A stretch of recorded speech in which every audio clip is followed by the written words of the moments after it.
Hello, in this exercise we are going to create new planes using the reference sketch and then to construct the features geometry using sketches that we place on a new plane. Every time we can define the part in a non-standard views, when we can define features in a non-standard auxiliary views, we should actually draw those features on the planes which corresponds to those views. So in this case of the example from the page 22 on the book, we are going to create just the 3 lines. One will be vertical, construction line. This one is going to be a vertical and it is going to be a 3-inch in height.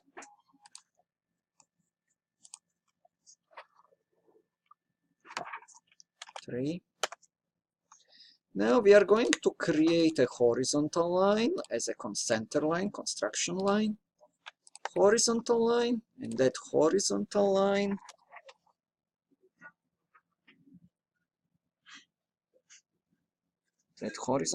is going to be 3.75.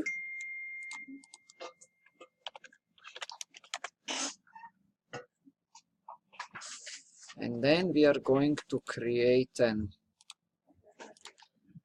angled line.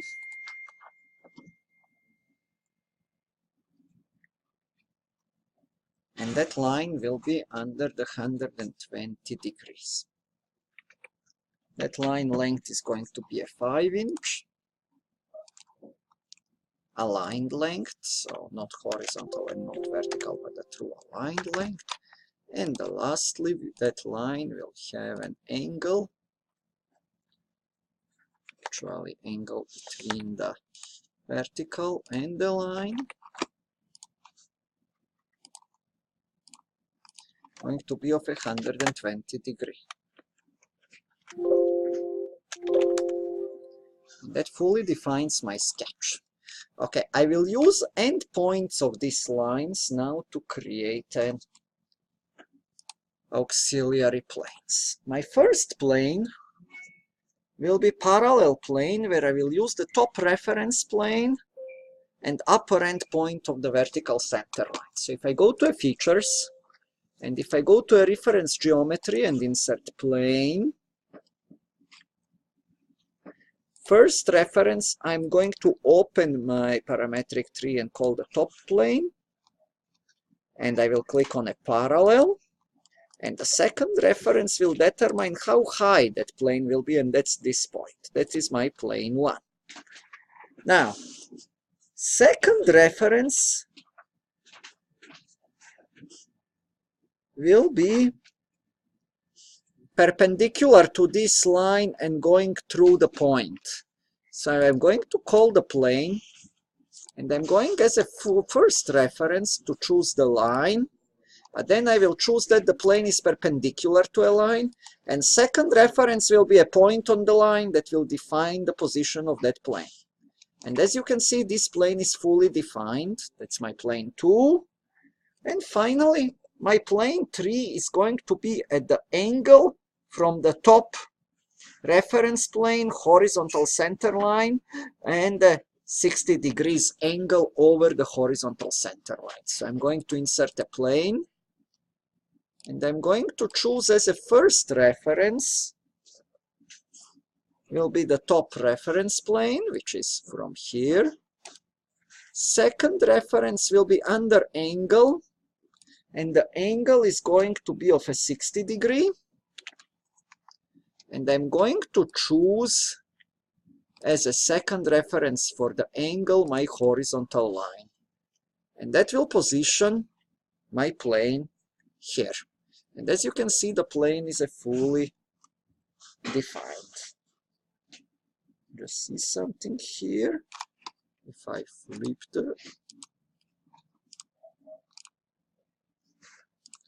Oh, that's the correct one. Okay, now I do have 3 planes in space where I'm going to place my sketches. I'm going to make first my first boss, which will be a cylinder of 2.250 at length of the 8-inch. and that cylinder will be drawn from the top plane. So I will choose the plane 1 from the first plane that we created. And I'm going to place a sketch there, and I'm going to place a circle around the origin of that plane, which is coincidental with the end of that line.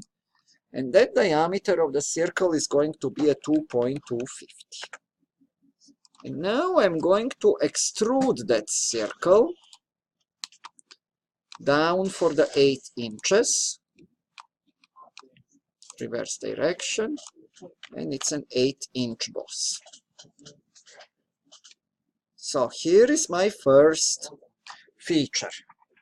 Now, my next feature will be on a plane 2, and that will be circle of 1.75 in diameter centered around this point. So I will click on a plane 2, click on a sketch, start a new sketch, make a circle from the coordinate origin, and that circle diameter is going to be a 1.75.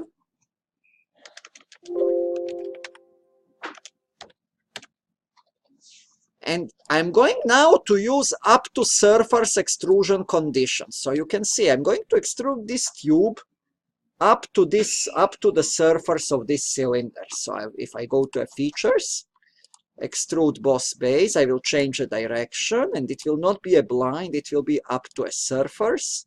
And I will choose this surface, and look what it did. It created a nice intersection curve of the two surfaces. Click OK. And here is like my second piece that is now extruded. Now, I'm going to sketch a rectangle on a plane 3. And that rectangle on a plane 3 is going to be cornered in the origin and will be a 5 by 1.75. And then I'm going to extrude it blind for a 1 inch. So plane 3, going to click on a plane 3, going to click on a sketch, and I can look straight to it to have a nice auxiliary view. And I will place a rectangle from here, and the horizontal distance will be a 5.0, vertical is going to be a 1.75. And finally, it will be extruded towards us for a 1 inch feature, extrude boss. It will be a blind for a 1 inch. Okay, so here is my tree that I wanted to make. Now, I'm going to do some changes on this model, because this should be really like kind of a model which is hollow inside and which has fillets. So I'm going to add some fillets. I'm going first to add 1/4 inch fillet on these edges here. So I will click on a fillet. I'm going to place 0.25, and I will choose edge 1, edge 2, edge 3, and edge 4. And I have added those fillets. And now I'm going to add 1.25, 1/8 fillets here at the edges. So, okay. So I'm going to add another fillet for a 0.125, the 1/8 of the inch. And the edge to add will be this one, as well as that one. Click OK. And here are my fillets. And now I want to make this to be hollow in all sides. So I'm going to use the shell model with a thickness of 0.08. So if I go to a shell, I choose a thickness of 0.08, and I choose faces to remove. Remember that in a shell you always choose the faces to remove. I'm going to choose this face to remove, this face to remove, this face to remove, and this face to remove. And I will click OK. And look what I got. I've got a nice shelled piece, like kind of like you can see with like kind of a tubes nicely fit together, like you can see on the bicycle frames or airplane frames or stuff like that. So anytime I have some weird arrangement in a space like this will be very difficult to sketch just using the standard 3 planes, top, front, end. But we need to figure out what are the auxiliary projections which will define this, and then just create corresponding planes for those auxiliary projections, projected views, where we can put then some geometric primitives in the form of the sketch, and then do our extrusion, revolution, loft, or sweeps to create. So this have concluded demonstration of using the technique where we first created that skeletal sketch, which can be a 2D sketch, or as well as it can be a 3D sketch. Then we defined the auxiliary view planes, and on those planes we did sketching. Okay, now let's